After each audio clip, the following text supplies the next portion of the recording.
Donc, je voulais saluer le travail depuis très longtemps. L'excellent travail qu'ils sont en train de faire. Je suis convaincue que vous ferez que vous serez un groupe important, consistant, pour engager la bataille de la clarification autour de cette supposée dette cachée. Et je veux dire trois choses. Je veux parler d'eux, je veux parler de nous, et je veux parler de la dette.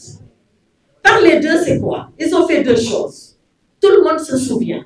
Lorsque le Premier ministre a fait sa sortie pour dire qu'il y a une dette cachée au Sénégal. Il ne nous dit pas c'est quoi cette dette cachée. Il ne nous dit pas comment cette dette a été cachée. Et il ne nous dit pas en quoi consiste cette dette cachée.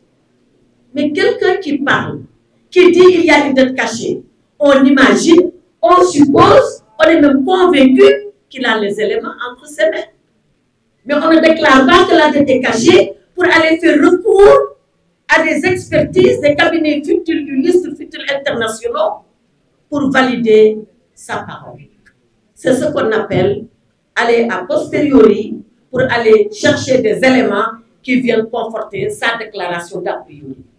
Sur quoi le gouvernement du Sénégal s'était fondé en septembre, je crois, 2024, bientôt un an, pour dire qu'il y a une dette cachée, sans en rapporter la moindre preuve, sauf à nous dire qu'il y a un rapport de l'Inspection générale des finances, il y a un rapport de la Cour des comptes, et finir par aller lui-même chercher un cabinet d'expertise Mazars pour venir essayer de conforter ces allégations. Je pense que, de leur point de vue, ce n'est pas l'attitude que quelqu'un doit avoir quand on a les éléments en main. Et moi, je n'ai jamais vu un gouvernement parler alors qu'il n'a pas les éléments en main. Deuxième chose, toujours les concernant. Cette chose-là, le bâtonnier sûr, Maître El Hadji Amadou Sall, sont revenus là-dessus. Mais le gouvernement est redevable de nous informer. Il est obligé. Ils ont cité la Constitution. Ils ont cité les lois organiques. Mais il y a une dernière loi, 26 août 2025, il y a quelques semaines, où l'Assemblée nationale dit que la personne qui est redevable de l'information est obligée de mettre cette information à la disposition de celui qui la demande. Et d'ailleurs, si la personne ne le fait pas, elle est passible de poursuites pénales et condamnée à payer au minimum des amendes. Alors, à qui on a affaire? À la Cour des comptes. C'est l'administration ou ce n'est pas l'administration? C'est le ministre des Finances. C'est l'administration ou ce n'est pas l'administration? Détient-il l'information? Oui, il détient l'information. Pourquoi il ne la communique pas? Eux savent. Par contre, tous savent et nous savons qu'ils ont violé la loi en refusant de communiquer les documents. Et pourquoi ils ne les donnent pas? Qu'est-ce qu'il y a à cacher? Qu'est-ce qu'il y a à cacher? Voilà pourquoi le bâtonnier sûr dit on a quitté une affaire de dette cachée pour tomber dans une affaire de documents cachés et cachés délibérément par l'État du Sénégal. Le rapport du cabinet Mazars. Il a fallu que les avocats introduisent le courrier pour qu'on le distille de façon très pernicieuse dans la presse. Chaque matin, vous vous levez, vous lisez un bout qui ne dit rien, qui n'explique pas grand-chose. Nous, on veut la conclusion, on ne veut pas des bouts de rapport. Donc, voilà les deux choses que je voulais dire sur eux. C'est de faire l'annonce sans en détenir les preuves et d'aller les chercher après. C'est de détenir l'information et de refuser de la communiquer. Et maintenant, je viens à nous. Nous, qu'avons-nous fait? Quand je dis nous, c'est le président Macky Sall. Mais quand même, on doit ici saluer sa posture et son courage. Vous pensez qu'il est agréable pour un ancien président de la République d'avoir en face de lui une administration dont il a été un des grands chefs et de lui dire je sollicite des documents et que l'administration refuse. Et qu'il soit obligé de faire recours à des avocats. Je n'ai jamais vu un exemple du genre dans le monde entier. Mais il a fallu beaucoup de courage moral pour le président Macky Sall pour faire ça. Mais il n'a pas fallu que le courage, il a fallu que lui, face à sa vérité, dise quel que soit Alpha, je ferai éclater la vérité. Quel que soit Alpha, quoi qu'il en coûte, on saura exactement ce qui s'est passé. Mais s'il n'était pas innocent, vous pensez qu'il aurait fait ça?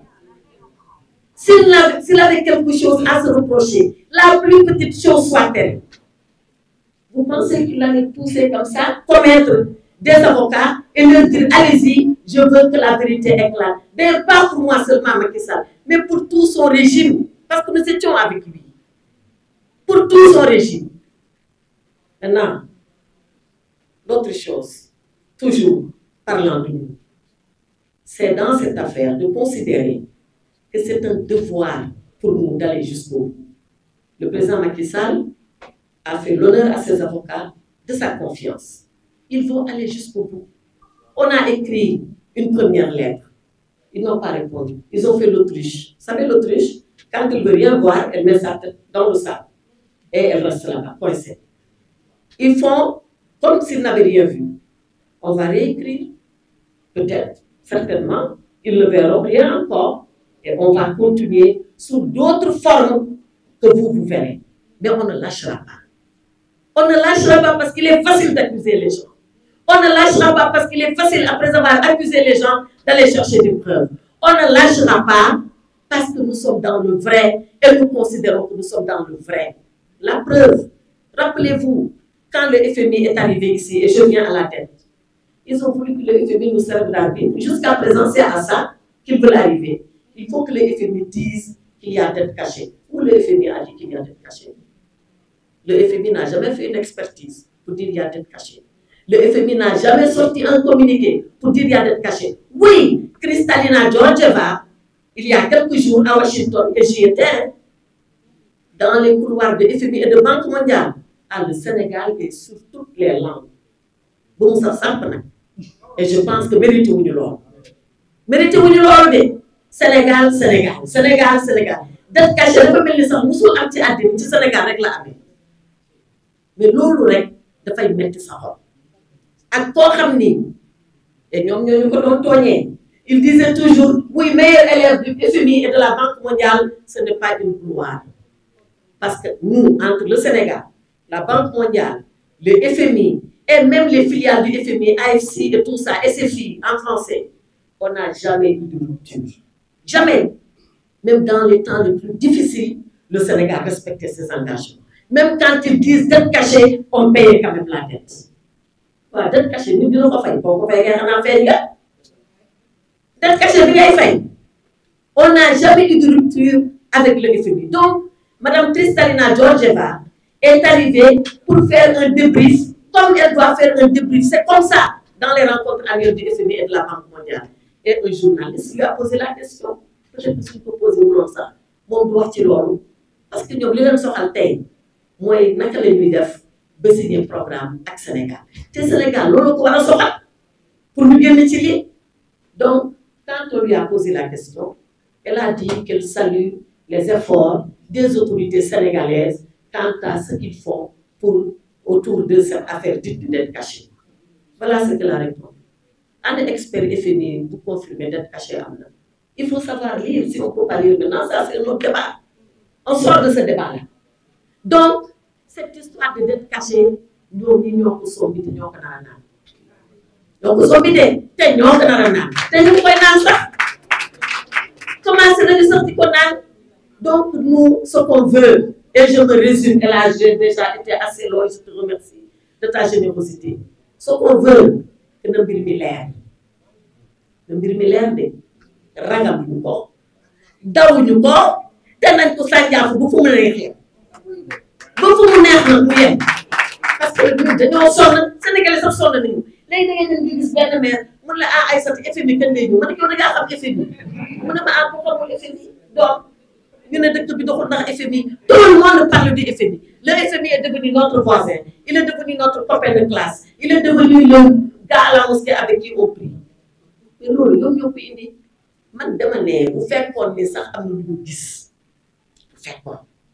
bu fekkoon ni sax am na ñun lu ñu def ñoom li leen waroon ci gouvernement bu tey bu responsable mooy ne lii de am na effet bi nañ waxtaan bu ñu waxtaanee ba pare bu wut solution soo ko génn nag di mel naan Macky Sall fi def li wala moo fi def li wala moo fi def laa mais dara tëll rek ñu ne dama na commencé yuuxu léegi nag dette cachée bi saf na si ñoom sàpp te safagul nag dina saf bu mu gën a saf yi en tout cas ñun li ñu bëgg mooy que ça soit clair que cette histoire de dette cachée là qu'on la règle et qu'on se dise que Macky Sall n'a rien à voir avec une dette cachée, on ne la rembourse pas. Et maintenant, si on n'est pas d'accord sur la dette, mais c'est un débat qu'on peut engager. C'est un débat qu'on peut engager entre Sénégalais tranquillement parce que nous venons à Kobo. En tout cas, ce sont ces trois choses-là que je voulais dire. Wax ko si ñoom li ñu def ba indi jéye bi yëpp wax ko si ñun li ñu war a def ba jéye bi yëpp ñu leeral ko ba mu leer nañ ba sénégalais yi xam wax nag ci dette bi di expliquer ni amul benn dette cachée ay waxu politique la woon moo tax politique dafa am fu mu war a yem ak loo dem ak moom boo ñëwee ba mbiru état da ngay taxaw nga xam ne léegi réew mii la du par la politique maa leen di sant leen de. Merci beaucoup. Merci.